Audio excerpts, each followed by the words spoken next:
Shalom, selamat malam saudara-saudara sebangsa dan setanah air Papua dimanapun berada. Saya John Nari, pimpinan West Papua Liberation Organization atau WPLO dari Amerika Serikat, ingin menjelaskan sedikit tentang kenapa orang Papua ingin merdeka. Kebanyakan di Indonesia dipolitisasi bahwa seakan-akan orang Papua ingin merdeka karena tidak adil dalam pembangunan dan lain-lain, kekayaan alamnya diambil dan lain-lain, masalah kesejahteraan intinya. Padahal yang sebenarnya bukan. Akar persoalan dari Papua adalah masalah politik, yaitu masalah dekolonisasi, bukan masalah-masalah yang lain, masalah pelanggaran HAM atau yang lain-lain, atau masalah mau referendum ulang ke atau mau dialog ke dan lain-lain. Itu masalah di belakangan. Masalah yang pertama, akar dari persoalan adalah masalah dekolonisasi Papua, di mana sejak tanggal 12 Desember tahun 50 PBB telah mensahkan Papua sebagai salah satu wilayah yang belum punya pemerintahan sendiri, yang disahkan oleh resolusi PBB nomor 448. Dan Indonesia pun juga dimasukkan di dalam resolusi 491 tanggal 28 September tahun 50 dan diakui lepas dan sudah mampu berpemerintahan sendiri dan dianggap menjadi anggota PBB yang ke-60. Sedangkan Papua dianggap belum mampu berpemerintahan sendiri, makanya PBB percayakan Belanda sebagai salah satu negara yang wajib mengurus koloninya. Makanya mulai KMB selesai, Belanda terus mempersiapkan Papua untuk punya pemerintahan sendiri, sehingga Belanda persiapkan sekolah-sekolahnya, parlemennya, partai politik, militer, polisi, dan lain-lain. Dan ingat bahwa Papua itu bukan termasuk di dalam Nederland Indies. Papua dipisahkan dari Nederland Indies itu sejak tanggal 7 Mei 1910 dengan gubernurnya sendiri yang ada di Manokwari, namanya Klaus Lulov. Jadi Indonesia pakai alasan klaim wilayah Hindia Belanda itu alasan yang tidak berdasar hukum. Makanya setelah Perang Dunia II selesai, langsung PBB didirikan dan langsung negara-negara Pasifik penjajah yang menjajah wilayah Pasifik, yaitu Belanda, Inggris, Amerika, dan Prancis bertemu di Canberra tanggal 6 Februari tahun 47, dan mereka membentuk perjanjian Canberra, dan di dalam perjanjian Canberra pasal 2 menyatakan tentang territorial scope atau wilayah-wilayah ya termasuk dalam rencana mereka untuk membentuk South Pacific Commission. Di pasal 2-nya dimasukkan sampai di bagian baratnya mulai dari Nederland New Guinea. Makanya dari situ terus mereka masuk ke KMB. Indonesia tekan juga tapi tidak bisa, memaksa diri untuk merampas Papua juga tetap tidak bisa, dan akhirnya sampai di PBB selesai finish. Indonesia disahkan lewat resolusi 491 dan Papua disahkan melalui resolusi 448. Dan resolusi ini sampai hari ini tidak ada orang satu Papua yang mengetahui tentang resolusi ini. Dan saya begitu masuk di sini di gedung PBB baru saya dapat resolusi itu.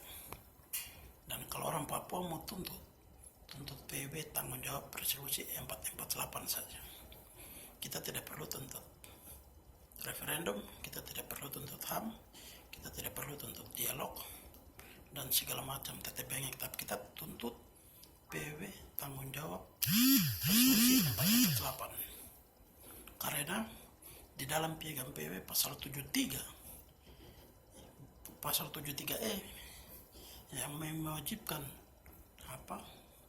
koloni untuk mempersiapkan wilayah-wilayah yang belum punya pemerintahan sendiri itu harus dipersiapkan punya pemerintahan sendiri. Dengan kata lain independen, merdeka. Bukan kita pakai administrasinya Indonesia, pakai pemerintah Indonesia punya administrasi di Papua, itu salah. Atau administrasi Belanda yang diterapkan di Papua itu salah. Harus dipersiapkan kita punya pemerintahan sendiri. Istilah pemerintahan sendiri atau self-government itu bukan yang disebut dengan otonomi khusus. Kalau otonomi khusus itu bukan self-government. Itu masih di bawah negara koloni, penjajah. Jadi mereka kasih otonomi khusus saja. Administrasinya masih mirip dengan Indonesia. Makanya Belanda persiapkan Papua punya segala macam tetap banyak sampai, dan tiap tahun Belanda wajib melaporkan persiapan dekolonisasi Papua di sidang umum PBB setiap bulan September sampai Desember. Sampai terakhir tahun 61 sidang PBB tahun 61, di situ Belanda menyatakan dalam laporan Menteri Luar Negeri Belanda dengan Menteri Dalam Negeri tentang persiapan dekolonisasinya Papua itu, di situ menyatakan bahwa jumlah penduduk Papua 1 juta, di mana 300-nya berada di daerah terpencil dan 700-nya yang ada di daerah kota. Tapi begitu masuk di Indonesia tahun 63 sampai 69 sebelum referendum atau PPR itu menyusut dari 800.000 jiwa, tapi 800.000 jiwa itu kan tidak tahu itu gabungan dari Indonesia dan tidak tahu orang Papua berapa waktu itu. Makanya sampai di Belanda persiapan itu sampai tahun 61 dan Indonesia mau rampas Papua, ya karena Indonesia korbankan negara jadi komunis. Begitu jadi komunis, Amerika ketakutan. Tapi sebelumnya itu juga Freeport, bos Freeport di Indonesia, Forbes Wilson, dia dengar tentang waktu itu Kuba ambil alih Freeport di Kuba, jadi akhirnya Freeport hampir bangkrut.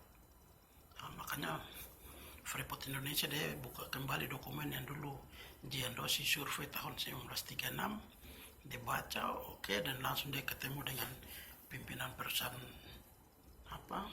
Belanda satu di Kalimantan namanya East Borneo Company, dengan Freeport Indonesia, dorang di bawah Forbes Wilson pergi ketemu dan dorang mulai atur rencana untuk tanda tangan untuk eksplorasi di Papua tahun 60. Dari situ Forbes Wilson laporkan ke David Rockefeller di New York.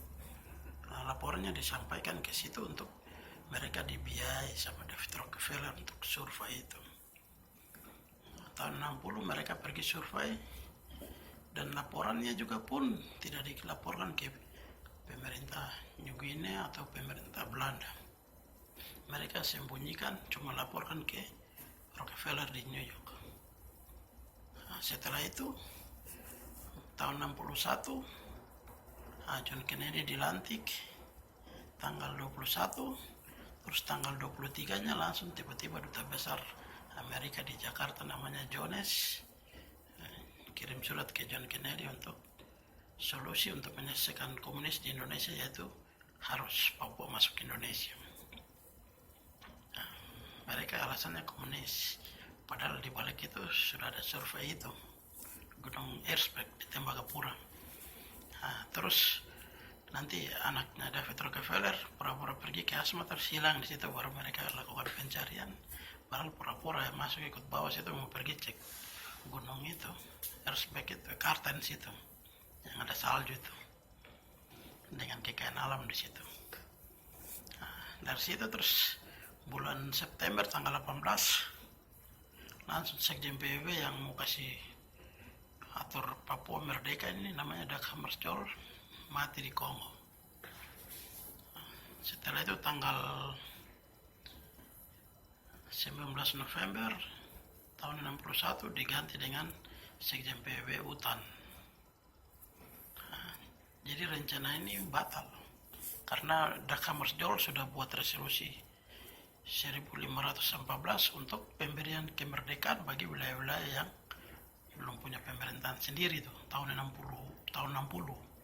Makanya tahun 61 Belanda kejar persiapan, makanya Belanda bentuk parlemen, selesai pengesahan parlemen tanggal 5 April langsung Amerika tidak mau ikut acara peresmian itu parlemen. Amerika karena langsung dukung Indonesia tiba-tiba karena kejar kekayaan alam Papua. Pembentukan parlemen tahun 61 langsung Sekjen PBB itu meninggal, Dag Hammarskjöld. Akhirnya Utan naik, Utan dengan John Kennedy utus L. Banker pura-pura jadi mediator dari PBB. Sekjen PBB pura-pura angkat dia sebagai utusannya PBB untuk sebagai mediator antara Indonesia dan Belanda. Nah, dari situ digiring tahun 61 mereka tinggal tekan terus.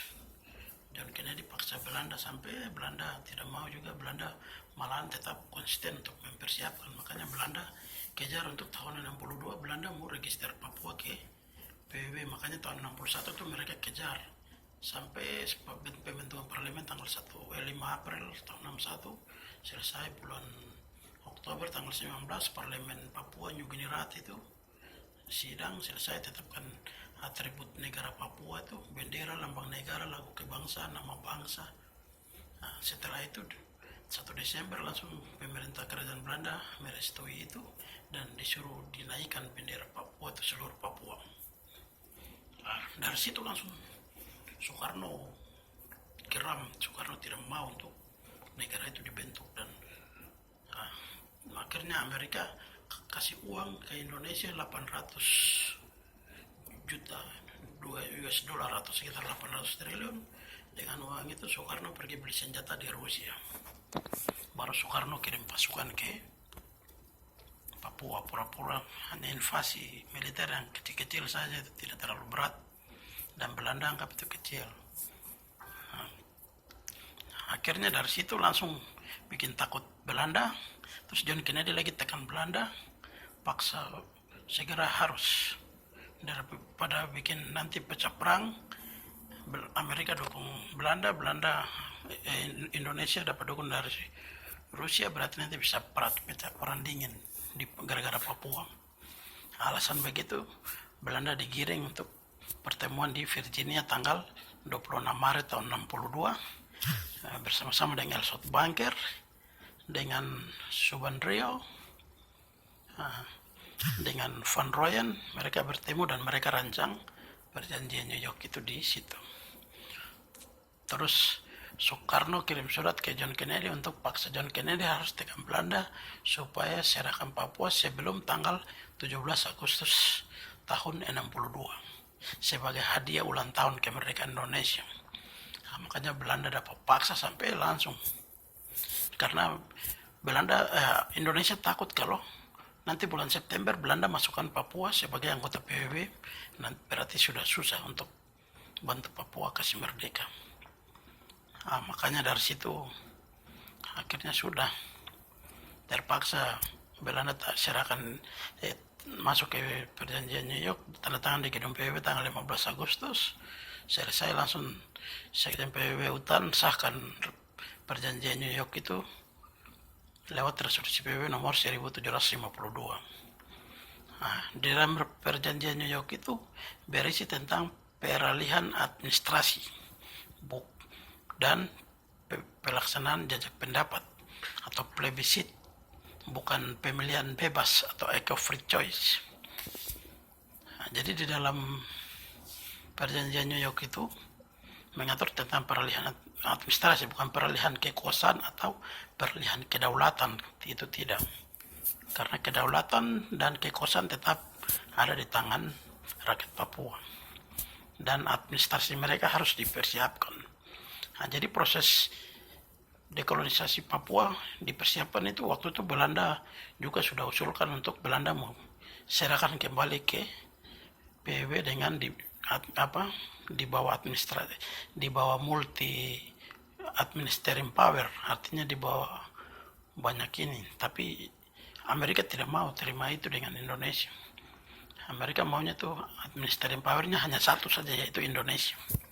Dari Belanda diserahkan ke Indonesia saja, selesai. Makanya